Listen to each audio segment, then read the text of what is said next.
दोस्तों, एक बात तो मानना पड़ेगी कि अमेरिका का लोकतंत्र है तो बड़ा मजबूत। यकीन मान के चलिए, वहाँ की जनता छोटी छोटी बातों को लेकर सरकार को आड़े हाथ ले लेती है, सरकार के खिलाफ आंदोलन छेड़ देती है।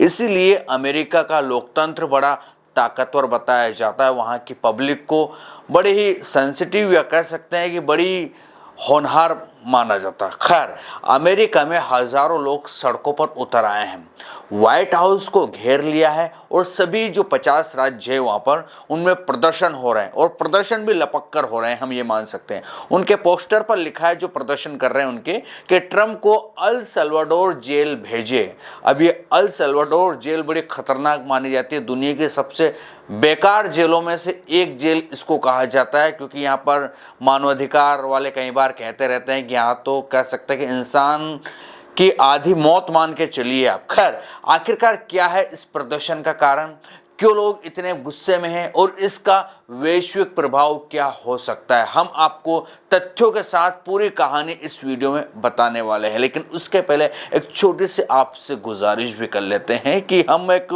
फंड जुटा रहे हैं। हमारा टारगेट है तकरीबन 50,000 रुपये कलेक्ट करना। अभी तक 10 से 15,000 के बीच में हमारा कहीं ना कहीं ये टारगेट पूरा हुआ है। हम जो केस लड़ रहे हैं, एंकर रूबिका लियाकत ने हमारे ऊपर जो केस कर रखा था, उसको ख़त्म करवाने की प्रोसेस चल रही है। उसके लिए थोड़ी फीस लग रही है वकील लोगों की, इसलिए हम चंदा जुटा रहे हैं। अगर आपने अभी तक सपोर्ट नहीं किया है तो जो आपकी इच्छा हो, जितनी राशि आप कर सकते हो ज़रूर कीजिएगा, बस आपसे यही गुजारिश है। तो चलिए अब बात कर लेते हैं कि आखिरकार अमेरिका की जनता क्यों बार बार सड़कों पर उतर रही है, उसके पीछे कारण क्या है।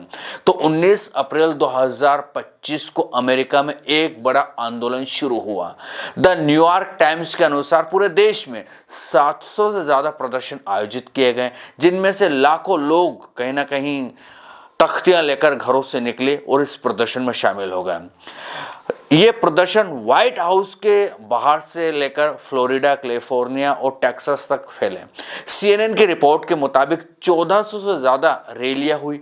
खास बात तो ये थी कि प्रदर्शनकारियों ने 50-50 एक नाम का एक स्लोगन इस्तेमाल किया, जिसका मतलब है कि 50 राज्यों में 50 प्रदर्शन और एक आंदोलन। उनके पोस्टरों पर नारे थे जैसे कोई राजा नहीं, कोई तानाशाही नहीं, ट्रम्प को अल सल्वाडोर जेल भेजें, अमेरिका में लोकतंत्र बचाओ, इस तरह के वो स्लोगन लेकर सड़कों पर उतरते हैं। इन प्रदर्शन के पीछे कई कारण भी बताए जा रहे हैं। वैसे बड़े बड़े जानकार लोग कह रहे हैं कि कोई एक दो कारण नहीं है, 4 से 10 कारण है। जब से ट्रम्प आया उसके बाद से वहाँ की पब्लिक उबाल पर है और ये सभी कारण डोनाल्ड ट्रम्प की वजह से पैदा हुए, उनकी प्रशासन की जो नीतियां हैं उससे जुड़े हुए हैं। तो चलिए आपको एक एक करके समझाते हैं कि आखिरकार क्या कारण है। तो सबसे बड़ा कारण तो है टैरिफ वॉर और आर्थिक नीतियां, क्योंकि आप सभी को पता है ट्रम्प ने हाल ही में कई देशों पर भारी भरकम टैरिफ लगाए हैं। उदाहरण के लिए इंडोनेशिया पर 32% टैरिफ है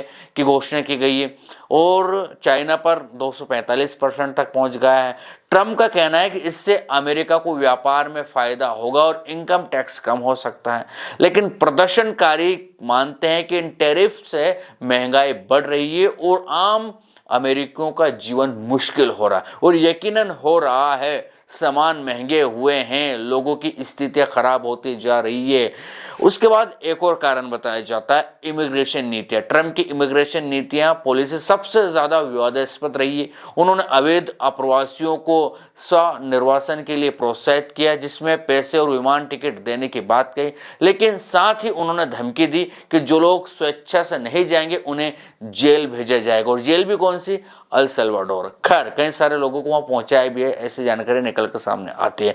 लेकिन जो लोगों को भेजा गया वहां से, अमेरिका से डिपोर्ट किया गया, उनमें से कई सारे लोग बड़ी बड़ी कंपनियों में भी काम करते थे। कई सारी कंपनियों के मालिक नाराज है, कई सारे लोगों के यहाँ वो काम करते थे, नौकरियां करते थे, उनको हेल्प करते थे। तो अब जब वो चले गए तो फिर कहीं ना कहीं लोगों को ज़रूरत पड़ी लोगों के, क्योंकि एक तरह से व्यक्ति जब जाता है और जहाँ काम करता है वहाँ जगह खाली होती है तो दिक्कत तो आती है। इसलिए भी कई सारे कंपनी, कई सारे दुकानदार इससे परेशान हुए और ट्रम्प के खिलाफ वो प्रदर्शन करने लगे।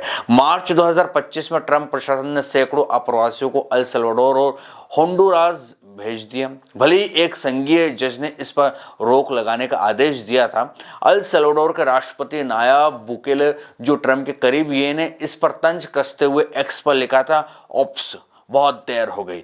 यही वजह है कि प्रदर्शनकारी ट्रंप को अल सल्वाडोर जेल का नारा लगा रहे हैं कि इस ट्रंप बाबू को वहां भेजो। ये एक प्रतीकात्मक जवाब है उनकी कठोर नीतियों के खिलाफ। खैर, सरकारी नौकरियों में छंटनी के भी एक कारण है, क्योंकि ट्रंप के करीबी सहयोगी एलोन मस्क के नेतृत्व में दक्षता विभाग सरकारी विभागों में बड़े पैमाने पर छंटनी कर रहा है। शिक्षा विभाग जो है उसमें भी इस तरह की छंटनी हुई है। शिक्षा के साथ विज्ञान और पर्यावरण क्षेत्रों में नौकरियां जा रही है, जिससे लोग गुस्से में हैं। प्रदर्शनकारी इसे कॉरपोरेट गठजोड़ का हिस्सा मानते हैं और लोग तो ये भी कहते हैं कि कहीं ना कहीं ट्रंप वही कर रहे हैं जो मस्क उन्हें सलाह दे रहे हैं। मस्क दरअसल कहीं ना कहीं सरकार चला रहे हैं, उनके अपने अनुसार वो ऐसा मानते हैं। इसीलिए कहीं ना कहीं ट्रंप के साथ मस्क को भी लपेटा जा रहा है और मस्क के खिलाफ भी लोग खूब गुस्सा दिखा रहे हैं। सड़कों पर मस्क के खिलाफ भी प्रदर्शन हो रहा है। उसका लोकतंत्र पर खतरा बता रहे हैं। कई प्रदर्शनकारी ट्रंप को तानाशाह कह रहे हैं। व्हाइट हाउस के बाहर एक प्रदर्शनकारी ने कहा कि ट्रंप का रवैया हिटलर जैसा है, वो न्याय व्यवस्था को कमजोर करना चाहते हैं। 17 फरवरी को हुए नो किंग्स डे प्रदर्शनी में भी लोग ट्रंप को खुद को राजा कहने के बजाय कहीं ना कहीं सड़कों पर उतरे थे, क्योंकि ट्रंप मानते हैं कि मैं यहाँ का राजा हूँ। खैर, इन सभी कारणों ने कहीं ना कहीं मिलकर अमेरिका में एक बड़ा आंदोलन खड़ा कर दिया है। और लेकिन सवाल ये है कि क्या ये प्रदर्शन सिर्फ ट्रंप के खिलाफ है, या अमेरिका इसके कहीं ना कहीं अमेरिका में इसके पीछे गहरी साजिश है, गहरी वजहें हैं।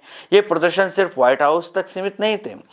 जैक्सनविल में LGBTQ+ अधिकारों और पर्यावरण संरक्षण के लिए रैलियां हुई। ऑस्टिन और पोलो ओल्टो में टेस्ला और स्पेसएक्स के ऑफिस के बाहर प्रदर्शन हुए, जहां लोग इलॉन मस्क की नीतियों का विरोध कर रहे थे। इन प्रदर्शनों का असर क्या हो रहा? सबसे पहले इसने ट्रंप प्रशासन पर दबाव बनाया है, लेकिन दूसरी ओर ट्रंप ने इसे वामपंथी साजिश भी करार दिया और अपने समर्थकों को कहा है कि एकजुट हो जाओ, क्योंकि वामपंथी लोग एकजुट होकर प्रदर्शन कर रहे हैं, ऐसे ट्रंप का मानना है। तो ट्रंप ने कहा भाई तुम भी एकजुट हो जाओ। लेकिन सवाल यह है कि क्या ये प्रदर्शन ट्रंप प्रशासन को बदलने में कामयाब होंगे, या ये सिर्फ एक अस्थायी हंगामा है? आपको क्या लगता है? मैं आपके ऊपर छोड़ता हूँ, कॉमेंट में बताइएगा। ट्रंप की जो रणनीतियां हैं उसके कारण कहीं ना कहीं बहुत हल्ला गुल्ला मच रहा है। ट्रंप अपनी नीतियों को अमेरिका फर्स्ट का हिस्सा बताते हैं। उनकी इमिग्रेशन और टैरिफ नीतियां उनके वोटर बेस को मजबूत करती है, लेकिन ये प्रदर्शन दिखाते हैं कि समाज का एक बड़ा वर्ग ट्रंप से नाराज हैं और यही बड़ा वर्ग लोकतंत्र पर सवाल खड़े करते हैं। प्रदर्शनकारी मानते हैं कि ट्रंप का रवैया लोकतंत्र के लिए खतरा है, लेकिन ट्रंप समर्थक इसे देश को बचाने की लड़ाई कहते हैं। ये ध्रुवीकरण अमेरिका को बांट सकता है वैसे आने वाले समय। उसके बाद दुनिया भर में भी असर पड़ रहा है, क्योंकि अमेरिका में जिस तरह से प्रदर्शन हो रहा है उसका इफेक्ट दुनिया में देखा जा रहा है। ट्रंप के टैरिफ और इमिग्रेशन नीतियां भारत जैसे देशों को भी प्रभावित कर रही है। हाल ही में कई भारतीय अप्रवासियों को अमेरिका से निर्वासित किया गया था, तो सवाल भी खड़े हुए हैं। खैर, भविष्य में क्या होगा? अगर प्रदर्शन बढ़ते हैं और भी जनता सड़कों पर उतरते हैं, तो ट्रंप प्रशासन को अपनी नीतियां या फिर से कहीं ना कहीं जो नीतियां बनाई है, जो नियम बनाए, उनको बदलना पड़ सकता है, उन पर विचार करना पड़ सकता है। लेकिन अगर ट्रंप अपने रुख पर अड़े रहते हैं तो अमेरिका में सामाजिक अशांति और भी बढ़ सकती, ऐसी बातें लोग कर रहे हैं। तो यही सब कारण की वजह से जनता परेशान है। जनता परेशान होने की वजह से सड़कों पर कूद रहे हैं, ट्रंप के खिलाफ नारे लगा रहे हैं, ट्रंप को कह रहे हैं कि नहीं भाई, तुम जिस तरह की राजनीति कर रहे हो ये राजनीति अमेरिका के लिए ठीक नहीं है, तुम देश को कहीं ना कहीं नुकसान पहुंचा रहे हो। और वैसे भी अमेरिका में आर्थिक नुकसान भी हुआ है टैरिफ के बाद से। कई सारी चीज़ें महंगी होने के साथ साथ वहाँ के जो मार्केट है उनकी भी वैल्यू गिरी है। कई सारी कार कंपनियों को भी नुकसान हुआ है। शेयर मार्केट भी कहीं ना कहीं वहाँ थोड़े से नीचे गए थे। नुकसान तो भारी हुआ था, लेकिन रिकवर भी हुआ है। ऐसी बात नहीं कि नुकसान ही हुआ, रिकवर भी हुआ है कुछ समय, क्योंकि 90 दिन का टैरिफ रोक दिया गया है। सिर्फ चीन को छोड़कर बाकी तमाम देशों पर कहीं ना कहीं 90 दिन के लिए स्थगित कर दिया है टैरिफ।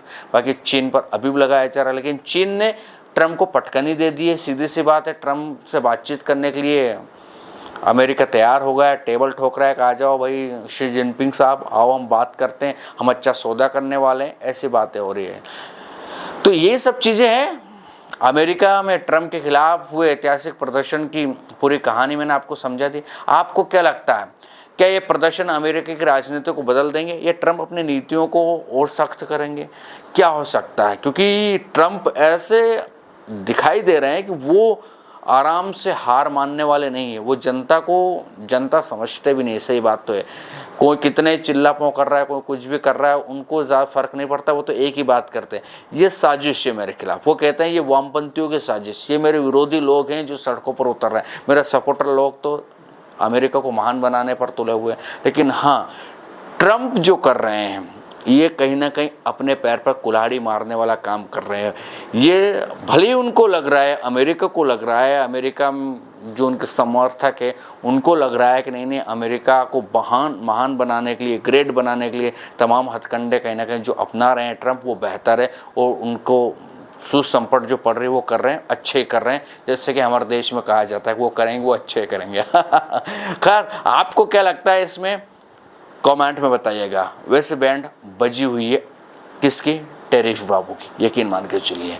ये था वीडियो, कैसा लगा ये भी बताएं। जानकारी ठीक ठाक लगती है चैनल को सब्सक्राइब, वीडियो को लाइक और शेयर करना ना भूलिएगा। फिर मिलेंगे किसी दूसरे वीडियो में, तब तक के लिए आपके दोस्तों को दीजिए इजाजत। नमस्कार।